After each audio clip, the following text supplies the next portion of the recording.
मुर्शिदाबाद को जलाने वाले दंगाइयों को झारखंड मुख्यमंत्री ने दी सीधी चेतावनी। चुपचाप देखती सुनती रही ममता बनर्जी। सरासर बहुत गुंडागर्दी है, इसकी निंदा की जानी चाहिए। नमस्कार। वक्फ कानून के नाम पर बंगाल जल रहा है। कितनी अजीब बात है ना कि पूरे देश को इसकी फिक्र है, लेकिन राज्य के सीएम शांति बनाए रखें की रट लगाने के अलावा कोई ऐसा एक्शन नहीं ले पा रही जिससे कि इस हिंसा पर लगाम लगाई जा सके। तभी तो बंगाल का आम हिंदू ही नहीं बल्कि देश के कोने कोने से बंगाल में कभी राष्ट्रपति शासन की मांग उठाई जा रही है तो कभी एनएसजी कमांडोज को तैनात कर दिया जाए, ऐसी मांग उठ रही है। बंगाल में तत्काल प्रभाव से एक्शन लिए जाने की जरूरत है और शायद इसीलिए उत्तराखंड के मुख्यमंत्री पुष्कर सिंह धामी से जब इस बवाल को लेकर सवाल पूछा गया तो उन्होंने सीधा सीधा कह दिया कि जिस तरह से हिंसा हो रही है उसे देश के लोग सहन नहीं करेंगे।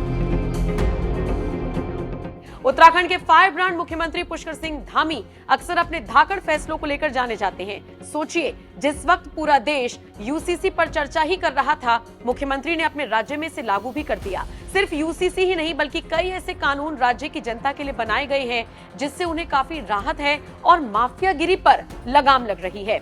अब इसी कड़ी में जब बारी आई सीएम धामी से बंगाल में हो रही हिंसा को लेकर पूछे गए सवाल की, तो उन्होंने कह दिया कि हिंसा करने वालों के खिलाफ कठोर से कठोर कार्रवाई होनी चाहिए।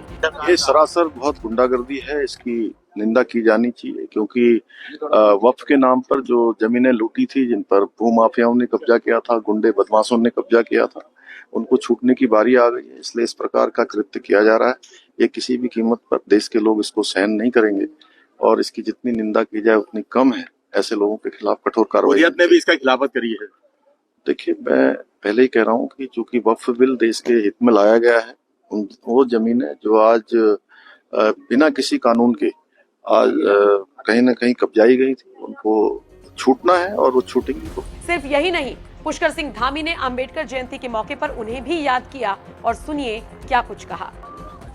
देश को ऐसा संविधान बनाकर दिया जिसमें समानता हो, सबको गौरव से जीने का अधिकार हो, बराबरी का अधिकार हो, और अनेक काम जो बाबा साहब की सोच में थे, जो उन्होंने भारत के संविधान में जिसका प्रावधान किया, आज आदरणीय प्रधानमंत्री श्री नरेंद्र मोदी जी के नेतृत्व में वो साकार हो रहे हैं।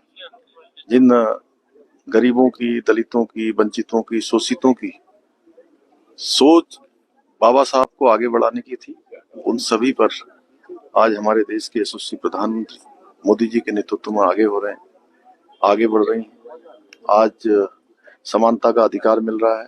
उत्तराखंड राज्य में बाबा साहब ने जो भारत के संविधान के अनुच्छेद 44 में समान नागरिक संहिता का प्रावधान किया था, उसकी शुरुआत देवभूमि उत्तराखंड से हो गई है और ये बाबा साहब को सच्ची श्रद्धांजलि है जो उन्होंने प्रावधान किया।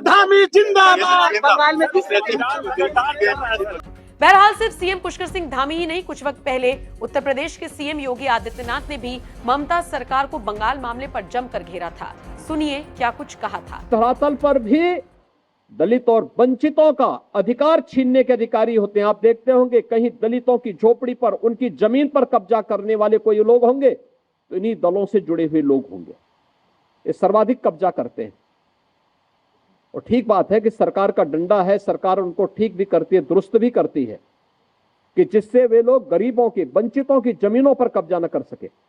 लेकिन फिर भी उनके द्वारा किस प्रकार के राग अलापे जाते हैं, हमें आश्चर्य होता है।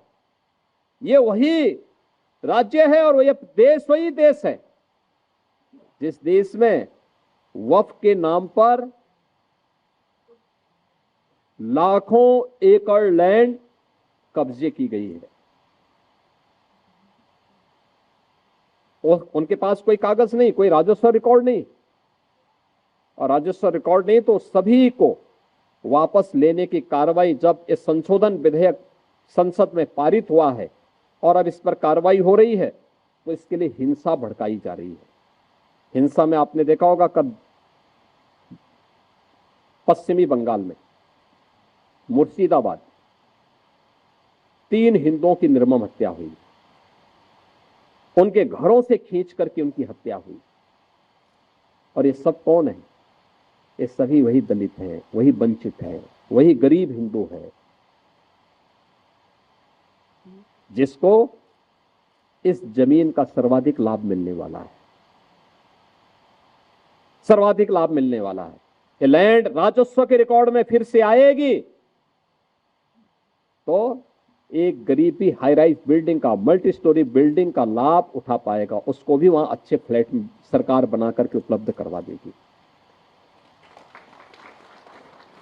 इन्हें भय है कि दलितों को, वंचितों को, गरीबों को अगर ये हाई राइज बिल्डिंग मिल जाएगी तो इनका तो वोट बैंक समाप्त हो जाएगा, ये गुमराह करने की इनकी राजनीति हमेशा के लिए समाप्त हो जाएगी। इसलिए लोग हिंसा भड़का रहे हैं, हिंसा का रास्ता अपना रहे हैं। आप देख रहे होंगे सिटीजनशिप अमेंडमेंट एक्ट पारित होने में जिसका लाभ सर्वाधिक पाकिस्तान, बांग्लादेश या अफगानिस्तान में जो वंचित हिंदू था, दलित हिंदू था, उनको भारत की नागरिकता देने का काम, जो किन्हीं कभी भी भारत में आए थे, 5 वर्ष पहले आए थे, उनको जब नागरिकता देने के कार्यक्रम को प्रधानमंत्री मोदी जी ने आगे बढ़ाया, इन्होंने पूरे देश के अंदर आंदोलन शुरू कर दिया, अभियान चालू कर दिया, बड़े बड़े आंदोलन किए, तोड़फोड़ की, आगजनी की, लेकिन सरकार ने भी दृढ़ता के साथ उसका सामना किया और सामना करते हुए आज इस नागरिकता देने का कार्यक्रम प्रारंभ किया है। कहां जाएगा? पाकिस्तान में, बांग्लादेश में पीड़ित हिंदू कहां जाएगा?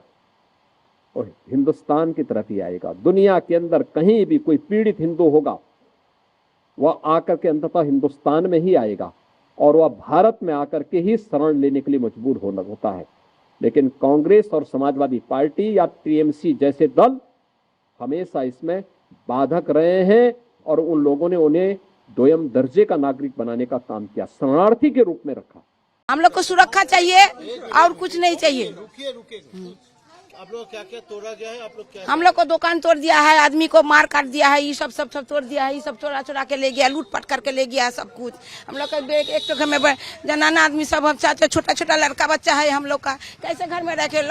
चाकू छुरी लेके घर में घुस जाके मार रहा है। हम लोग क्या करेंगे? कहाँ जाएंगे हम लोग? बताइए। हम लोग, मेरा घर में एक ठो बेटा है, मेरा बेलडांगा में रहता है, उतना कष्ट कर पुलिस लोग सब, ये सब लोग मेरा बेटा को लेके आया, कितना कष्ट करके आया, चिल्लाया, घर में घुस जाके घर झाड़ू के तोड़ दिया, सब कुछ तोड़ के इतना किया जो मैं छोटा बच्चा था दम निकल गया था। बहरहाल आप फायर ब्रांड मुख्यमंत्रियों के इन बयानों पर क्या राय रखते हैं? कमेंट करके अपनी राय जरूर